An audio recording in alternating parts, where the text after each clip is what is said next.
এজন্য সূরাতুদ দুহার কেন্দ্রীয় আলোচ্য বিষয় হচ্ছে হতাশ হওয়া যাবে না, নিরাশ হওয়া যাবে না, হাল ছাড়া যাবে না, ভরসা রাখতে হবে একজনের উপরে। চিৎকার করে বলেন, তিনি কে?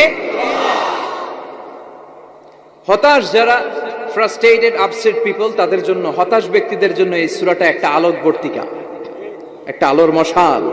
এই সূরাটা পড়লেই হতাশ ব্যক্তিরা মনে শান্তি পায়, আশা ফিরে পায়, দিক ফিরে পায়, ঠিক কিনা? এই সূরাটা নাজিল হওয়ার একটা ব্যাকগ্রাউন্ড আছে, শুনবেন। বিষ্ণু ঈসা ইসলামের কাছে যখন ওহী নাজিল হতে শুরু করলো, বিষ্ণু ঈসা ইসলাম ওহীর কথাগুলো পৌঁছে দিতে লাগলেন।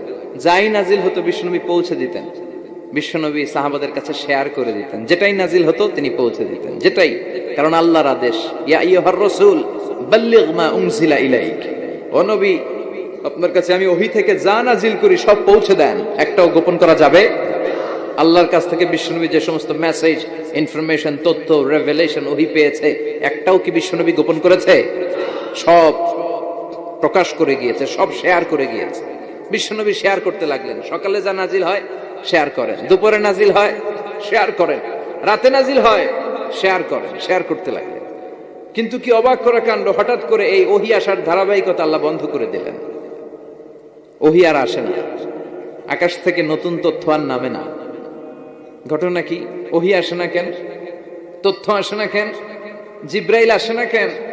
কোন বর্ণনা এসেছে 15 দিন, কোন বর্ণনায় 1 মাস, 3 মাস, এমনকি 6 মাস পর্যন্ত বর্ণনা পাওয়া যায় যে বিশ্বনবীর কাছে 6 মাস ওহী আসে নাই। বিশ্বনবী তো অবাক, ঘটনা কি? ওহী নামে না কেন? আর ওহী না আসলে তো বিশ্বনবী শেয়ার করতে পারে না। এতদিন যা আসতো বলে বেড়াতো, এখন আসেও না, বলতেও পারে না। কাফির মুশরিকরা বিশ্বনবীর গালি দিতে শুরু করলো, মুহাম্মদের রব মুহাম্মদের ভুইলা গেছে, মুহাম্মদের আল্লাহ মুহাম্মদের ছেড়ে দিয়েছে। বিশ্বনবীর চাচি আবু লাহাবের স্ত্রী উম্মে জামিল বলতে শুরু করলো, কি মুহাম্মদ, তোমার শয়তানটা তোমার কাছে আসে না? না, শয়তান দ্বারা তিনি জিব্রাইলকে বুঝিয়েছেন যে তোমার জিব্রাইল তোমার কাছে আসে না। এভাবে সবাই গালমন্দ করতে শুরু করলো যে মুহাম্মদের আল্লাহ মুহাম্মদকে ভুলে গিয়েছে। বিষ্ণু ঈসা ইসলাম নিজেও হতাশ হয়ে গেলেন। কি রে, ওহী আসে না কেন? আমার কোনো ভুল হচ্ছে না তো? আমার কোনো অপরাধ হয়ে গেল না তো? আল্লাহ কি আমার উপর অসন্তুষ্ট হয়েছেন? আল্লাহ কি আসলেই আমারে ভুলে গেছেন? আল্লাহ কি আমাকে ত্যাগ করেছেন? তিনি কি আমার উপর রেগে আছেন? আমরাও মাঝে মাঝে এরকম হতাশ হয়ে পড়ি। এরকম হতাশ লোক আছে না নাই? কিরে, আমার দোয়া কবুল হয় না কেন? আল্লাহ আমার ডাকে সাড়া দেয় না কেন? আমার জীবনে এত দুঃখ কেন? আমার জীবনে তো ভালো কিছু হয় না, খালি সব কষ্ট আমার কেন? এরকম আছে না নাই? এরকম হতাশদের জন্য এই সূরাটা একটা আলোকবর্তিকা, মোটিভেশনাল সূরা। আলহামদুলিল্লাহ পড়েন। বিশ্বনবীকে আল্লাহ আশ্বস্ত করলেন আর এই সূরাটা নাজিল করলেন আর বললেন, ওয়াদ-দুহা, ওয়াদ-দুহা। দুহা মানে আলো, দুহা মানে আলো, প্রভাতের সূর্য কিরণের শপথ। Look up, the sunlight, it's a very beautiful day out there. ও নবী, হতাশ হবেন না, বেরোন, সকালের সূর্যটা কত সুন্দর, কি ঝলঝলে পৃথিবী, ফকফকে আর তকতকে, দেখলেই মনটা ভরে যায়, ঠিক কি না? দুহা, দুহা মানে আলো, আশার আলো, সম্ভাবনার আলো। আমাদের জীবনে আলোর দরকার আছে না নাই? আলো না থাকলে আমরা বাঁচতে পারবো? আলো লাগে বড় ভালো। এই আজকে আলো না থাকলে আমার দেখা যেত। এজন্য কোরআনকে আল্লাহ আলো বলেছেন। কোরআনকে কি বলেছে? কিতাবুন আনজালনাহু ইলাইকা লিতুখরিজান নাসা মিনাল যুলুমাতি ইলান নূর। ও Muhammad, I've revealed this holy Quran unto you to lead the mankind out of darkness into the light. অন্ধকার থেকে লাইট, লাইট মানে কি? আলো, আলোর দিকে নেওয়ার জন্য এই কোরআন পাঠিয়েছে। আবার বিশ্বনবীকেও আল্লাহ নূর, নূরের সাথে তুলনা করেছেন। আবার বিশ্বনবী আল্লাহর কাছে নূর চাইতেন, বলতেন, আল্লাহ আমার ডানে আলো দাও, আমার বায়ে আলো দাও, আমার সামনে আলো দাও, পিছনে আলো দাও, উপরে আলো দাও, নিচে আলো দাও, আমার দেহে আলো দাও, আমার মাংসপেশির ভিতরে আলো দাও, আমার হাড্ডির ভিতরে আলো দাও, আমার জন্য তুমি আলো দাও। পড়েন আমিন। এজন্য আলো ছাড়া বেঁচে থাকা অসম্ভব। আল্লাহ তাআলা আলোর নামে সূরা দিলেন, সূরাতুদ দুহা, প্রভাতের আলো, প্রভাতের সূর্য কিরণের শপথ, আলোর শপথ। সুবহানাল্লাহ পড়েন। এরপর আল্লাহ বললেন, ওয়াল-লাইলি ইযা সাজা, আলোর শপথ, সকাল বেলার সূর্য কিরণের শপথ। দ্বিতীয় আয়াতে আল্লাহ বললেন, রাত্রিবেলার শপথ, যখন রাত্রিটা নিঝুম হয়, নিস্তব্ধ। নিঝুম আর নিস্তব্ধ রাতের শপথ। তাহলে আল্লাহ আলোরও কসম কাটলেন, তারপরে অন্ধকারেরও কসম কাটলেন, ঠিক কিনা? আলো দ্বারা মূলত আল্লাহ তাআলা ওহির আগমনকে বুঝিয়েছে, আর অন্ধকার দ্বারা আল্লাহ তাআলা ওহির অনুপস্থিতি বুঝিয়েছে। এটা দিয়ে আল্লাহ বুঝাতে চাইলেন, ও নবী, কাফির মুশরিকরা আপনারা গালি দেয়, ওরা বলে যে আমি আপনারা ভুলে গেছি, আমি আপনারা ত্যাগ করেছি, আমি আপনার প্রতি অসন্তুষ্ট। না না, আমি ইচ্ছা করে ওহি পাঠাই না, কারণ সব সময় আলো থাকলে ভাল লাগে না, কিছু সময় অন্ধকারের দরকার আছে না নাই? বুঝে শুনে উত্তর দিয়ে। 24 ঘন্টা আলো, 365 দিন খালি আলো আলো আরো আলো। যদি সূর্যের আলো সব সময় থাকে 365 দিন, ভাল লাগবে? রাতে ঘুমাবেন কেমন? আবার সব সময় ঘুটঘুটে অন্ধকার, আলো নাই, ভাল লাগে? ক্ষেত খামারে চাষ করা লাগবে না, বাজারে যাওয়া লাগবে না। তার মানে আলোরও দরকার আছে, অন্ধকারেরও দরকার আছে। এটা দিয়ে আল্লাহ বুঝাতে চাইলেন, নবী, ওহি নাজিল করার জন্য দরকার আছে, মাঝে মাঝে ওহি বন্ধ রাখে আপনার বিশ্রাম দেওয়ারও দরকার আছে।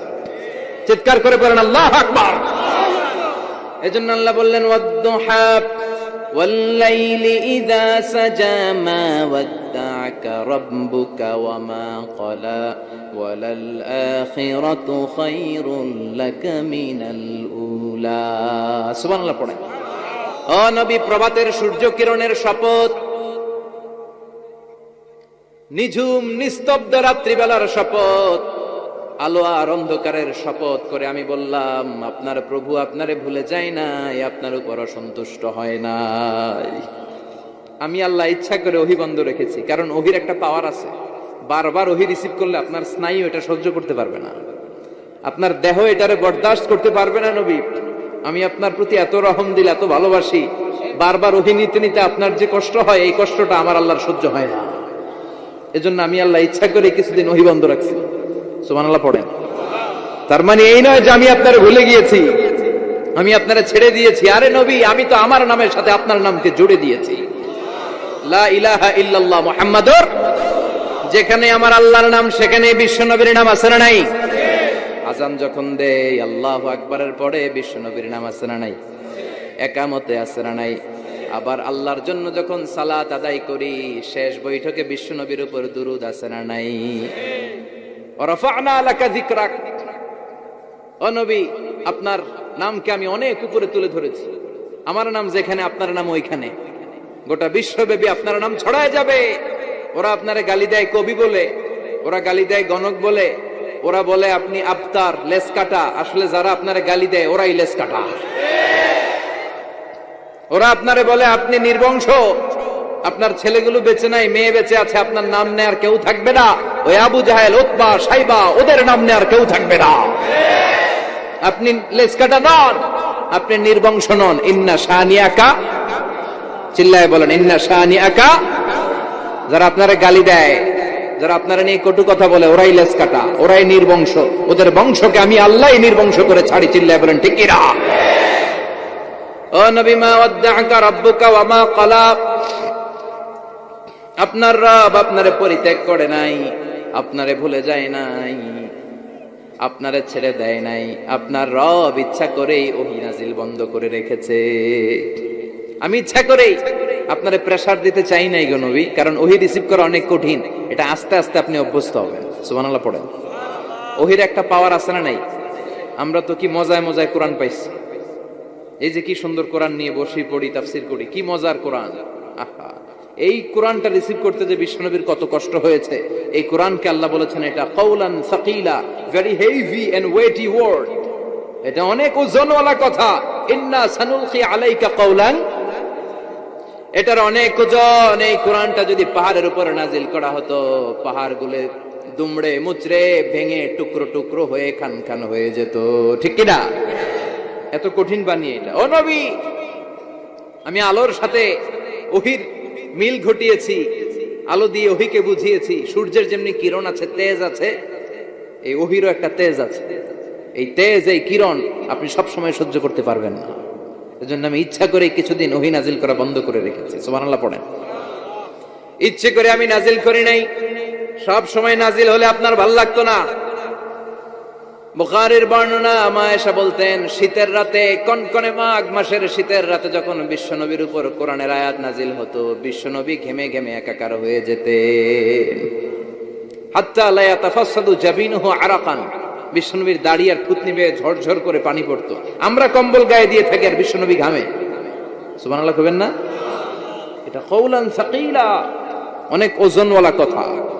আবার বিশ্বনবী যখন ওটের উপরে বসে থাকা অবস্থায় কোরআনের আয়াত নাজিল হতো, ওটের বুকটা মুহূর্তের মধ্যে বালুর মধ্যে জমিনের মধ্যে লেগে যেত। ঘোড়ায় চড়া অবস্থায় বিশ্বনবীর কাছে যখন কোরআন নাজিল হতো, ঘোড়ার পা গুলো মরুভূমির বালুতে দেবে যেত।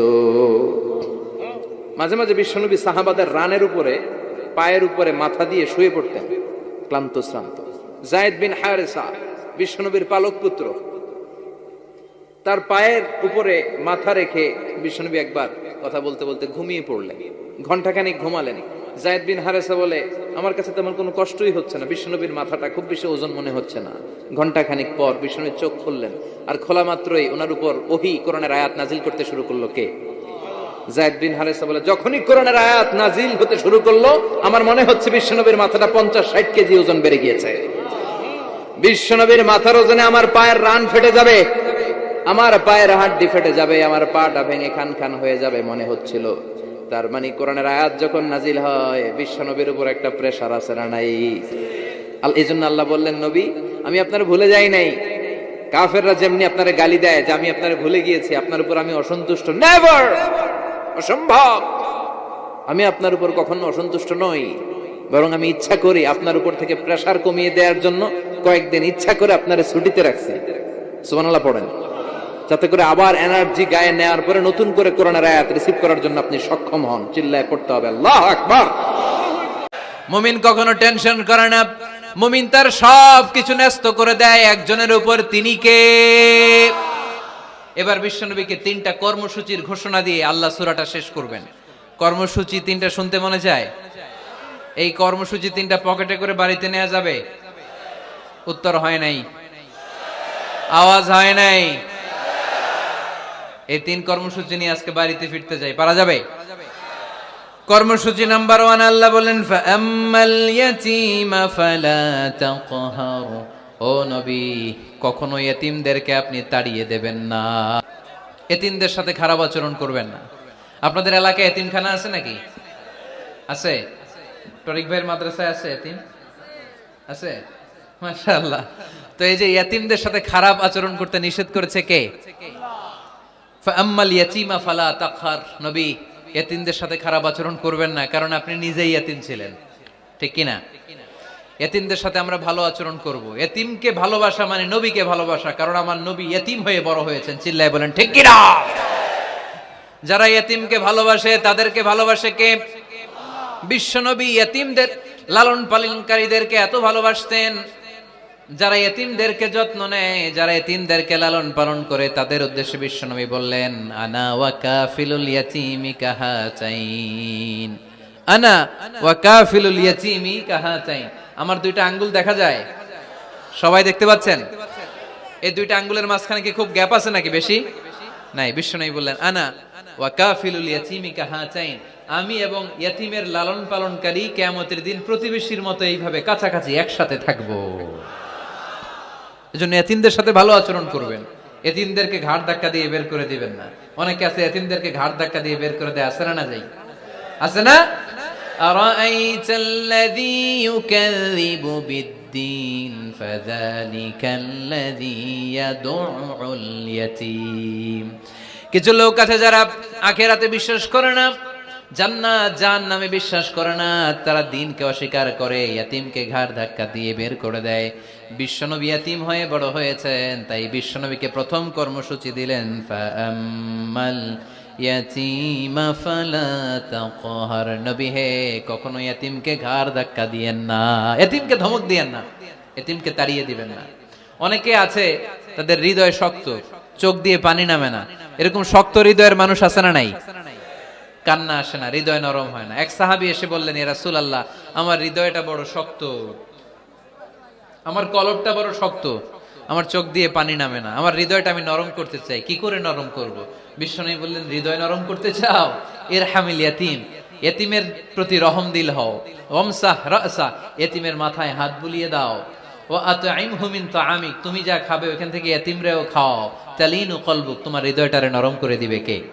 ওয়া তুদরাকু হাজাতুক, তোমার মনের নেক মাকাসেদ পূরণ করে দিবে কে? এজন্য মাঝে মাঝে একটু এতিমখানায় যাবেন, এতিমদের সাথে বসবেন, ওদেরকে একটু সদকা করবেন, দান সদকা করবেন, ওদেরকে খাওয়াবেন, ওদের মাথায় হাত বুলিয়ে দিবেন, আপনার হৃদয়টারে নরম করে দিবে কে? বাংলাদেশে কিছু লোক আছে এতিমরে আদর করা তো দূরের কথা, এতিমের মাল টাল খেয়ে সব সাবার করে দেয়, এরকম আছে না নাই? এতিমের সম্পদ খেয়ে ফেলে এরকম ডাকাইত আছে না নাই? ভাই মারা গিয়েছে, ভাতিজা আহা, মরার আগে ভাই তার আরেক ভাইকে সম্পদ দিয়ে গেল, আমার ছেলেটারে দেখো এতিম, ছেলের তো কিছু দেয় নাই, ভাতিজার জন্য তো কিছু রাখেই নাই, সব খায় শেষ করে ফেলছে, এরকম আছে না নাই? আল্লাহ বললেন খবরদার, এতিমের সম্পদ মেরে দিও না, এতিমের সম্পদ খেয়ে ফেলো না। যারা এতিমের সম্পদ অন্যায় ভাবে খাও, তারা পেটে এতিমের সম্পদ ঢুকাও নাই, জাহান্নামের আগুন পেটে ঢুকিয়েছো, ঠিক কিনা? আল্লাযীনা ইয়াকুলুনা আমওয়ালাল ইয়াতামা যুলমান ইন্নামা ইয়াকুলুনা ফী বুতুনিহিম নারা ওয়া সায়াসলাউনা সাঈরা। যারা এতিমের সম্পদ অন্যায় ভাবে খায়, তারা এতিমের সম্পদ খায় নাই, খেয়েছে জাহান্নামের আগুন। কার কথা? আরো জোরে বলেন, কার কথা? এজন্য আমরা এতিমের সাথে খারাপ আচরণ করব না। চুয়াডাঙ্গার সম্পদশালী ভাইয়েরা এতিমের সাথে ভালো আচরণ করেন, এতিমের মাথায় হাত বুলিয়ে দেন, এতিমকে খাওয়ান। এতিমরে ভালোবাসা মানে আমার নবীরে ভালোবাসা, কারণ আমার নবী এতিম ছিলেন, ঠিক কিনা? প্রথম কর্মসূচি এতিমদের যত্ন নিও। দ্বিতীয় কর্মসূচি ওয়া আম্মাস সাইলা ফালা তানহার। নবী হে, 2 নাম্বার কর্মসূচি, ভিক্ষুককে ধমক দিয়ে কখনো তাড়িয়ে দিও না। সুবহানাল্লাহ পড়েন। ভিক্ষুককে তাড়িয়ে দেয়া যাবে? দিতে না পারলে, আপনার কাছে না থাকলে ভদ্রভাবে বলবেন ভাই নাই, কিন্তু ধমক দিবেন কোনোদিন? দরজায় এসে যদি দাঁড়ায়, কিছু টাকা দেন, কিছু চাইল দেন, 2টা ডিম দেন, ধমক দিবেন? ধমক দিবেন? আপনারা বাড়িওয়ালা বানাইছে কে? উত্তর দেন না কেন? বাড়িওয়ালা বানাইছে কে? ওকে ভিক্ষুক বানিয়েছে কে? ওকে বাড়িওয়ালা বানিয়ে আপনারও ভিক্ষুক বানাতে পারতো কে? গাড়ি দিয়ে আমরা রাস্তায় ছুটি, জ্যামের মাঝখানে যখন আটকায়, অনেকে এসে টাকা চায়, সুযোগ হইলে দিয়েন, ধমক দিয়েন না, মনে কষ্ট দিয়েন না, খবরদার। এতিমের মনে যদি কষ্ট লাগে, আপনার দুনিয়াও শেষ, আখিরাতও শেষ, ঠিক কি না? খবরদার। যারা ফরিয়াদি, যারা সাইল, যারা ভিক্ষুক, যারা হাত পাতে, তাদের সাথে খারাপ আচরণ করো না। নবী হে, তাদেরকে ধমক দিও না। তোমার গাড়ি যখন জ্যামের মধ্যে আটকে যায়, পথবঞ্চিত শিশুরা, পথশিশুরা, সুবিধা বঞ্চিত শিশুরা গ্লাসের সামনে এসে নক করে, বলে স্যার 2টা টাকা দেন, কিছু খাবার দেন, কিছু খাই নাই, যদি পারেন দিয়ে দেন, ধমক দিয়েন না। কারণ ওরে পথ শিশু বানাইছে কে? রাস্তার ফকির বানাইছে কে? আপনাকে গাড়িতে বসে আরাম করার সুযোগ দিল কে? ওরে গাড়িতে বসানোর সুযোগ আল্লাহর আছে না নাই? আর আপনারে ভাঙ্গা থালা হাতে দিয়ে রাস্তায় নামাইতে আল্লাহর কয় ঘন্টা লাগে? চিল্লায় বলো মুসলমান, কয় ঘন্টা লাগে? 1 সেকেন্ডও লাগে না। এজন্য ওয়া আম্মাল ইয়াতীমা ফালা তাকহার ওয়া আম্মাস সাইলা ফালা তানহার। এতিমকে গলা ধাক্কা দিয়ে বের করে দিও না, আর ফরিয়াদিকে তাড়িয়ে দিও না, খবরদার। সব শেষে আল্লাহ বললেন ওয়া আম্মা বিনিআমাতি রাব্বিকা ফাহাদ্দিস। নবী হে, আল্লাহর যত নিয়ামত আপনি পেয়েছেন, নিয়ামতগুলোর বর্ণনা করে দেন। সুবহানাল্লাহ পড়েন। ওয়া আম্মা বিনিআমাতি রাব্বিকা ফাহাদ্দিস। আপনার রবের দেয়া নিয়ামতের বর্ণনা করেন। আল্লাহ যে নিয়ামত দিয়েছে, এটা বর্ণনা করলে দোষ নাই। আল্লাহ আপনারে টাকা দিয়েছে, আপনি শুকরিয়া করেন আর বলেন আলহামদুলিল্লাহ, আল্লাহ দিছে আমারে, এটাতে কোনো গুনাহ আছে? না, বরং আল্লাহ আদেশ করেছে, ইন্নাল্লাহা ইউহিব্বু আইয়ারা আসারা নি'মাতিহি আলা আবদি। আল্লাহ তাআলা তার বান্দাকে কি নিয়ামত দিল, তার একটা নমুনা আল্লাহ তার বান্দার মধ্যে দেখতে চায়। আপনি কোটি টাকার মালিক, আপনি ছিঁড়া কাপড় পরতে পারবেন? আপনি কিপটামি করলে কি আল্লাহ খুশি হবে? না। আপনি যদি ধনী হন, আপনার পোশাকে, আশাকে, চলনে, বচনে ওই ধনীর একটা পরিচয় থাকতে হবে। আপনি বলবেন আল্লাহ আমাকে গাড়ি দিয়েছে, আলহামদুলিল্লাহ, শুকরিয়া করবেন। আল্লাহ আমাকে বাড়ি দিয়েছে, শুকরিয়া করবেন কার? নেয়ামত করলে বাড়িয়ে দেয় কে? নেয়ামতের শুকরিয়া যখন আদায় করা কোনো বান্দা শুরু করে দেয়, নেয়ামতের বাড়ি ধারা আরো বাড়িয়ে দেয় কে? লা ইন শাকারতুম লা আযীদান্নাকুম। যদি শুকরিয়া করো আমি বাড়িয়ে দেব। ওয়ালা ইন কাফারতুম ইন্না আযাবি লাশাদীদ। আর যদি নাশুকরি করো, জেনে রেখো তা আমার আযাব, আমার গজব, আমার শাস্তি, আমার পানিশমেন্ট বড় কঠিন। ওয়া আম্মা বিনি'মাতি রাব্বিকা ফাহাদ্দিস। 3 নাম্বার কর্মসূচি, হে নবী, আপনি নিয়ামতের শুকরিয়া করার পাশাপাশি নিয়ামতের বর্ণনা দেন। কি নিয়ামত আপনি পেয়েছেন এটা আপনি বলে বেড়ান আর শুকরিয়া করবেন একজনের, তিনি কে? তাহলে প্রথম কর্মসূচি ছিল ইয়াতিমের সাথে ভালো আচরণ করতে হবে, ঠিক কিনা? চুয়াডাঙ্গার ভাইয়ের, আমরা কি ইয়াতিমের সাথে আজ থেকে ভালো আচরণ করতে পারবো? 2 নাম্বার কর্মসূচি, ভিক্ষুককে তাড়িয়ে দেয়া যাবে না, ধমক দেয়া যাবে না। আর কোনোদিন কোন ফরিয়াদিকে, কোন ভিক্ষুককে কি আমরা ধমক দেব? 3 নাম্বার, বিপদে আপদে সব সময় শুকরিয়া করব একজনের, তিনি কে? এই সূরা দোহা আমাদের জন্য যে মেসেজ বা শিক্ষা রেখে যায় সেটা হচ্ছে কখনো হতাশ হওয়া যাবে না, কখনো নিরাশ হওয়া যাবে না। চুয়াডাঙ্গের ছেলেরা, কখনো হাল ছেড়ে দেয়া যাবে না। মুমিন ভরসা রাখে একজনের উপর, চিল্লায় বলতে হবে, তিনি কে? আল্লাহ আমাদের সবাইকে কথাগুলো বুঝার ও আমল করার তৌফিক দান করুক। আমরা পড়ি আমিন।